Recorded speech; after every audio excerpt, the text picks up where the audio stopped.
One of the questions on people's minds whenever they start searching for a remodeling contractor is how competitive is your pricing? And that's usually going to be a function of who you're comparing us to.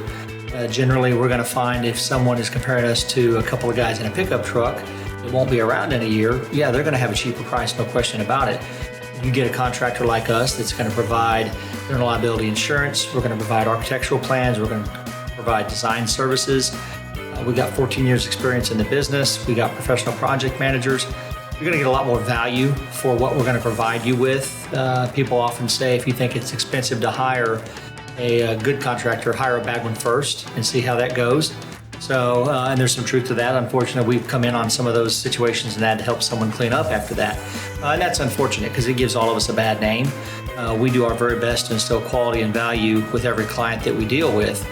But the simple fact is there are people out there that will do work for a lower price, but oftentimes if something goes wrong with it, they won't be around to help you out. And it's a little bit of a bittersweet situation whenever that happens.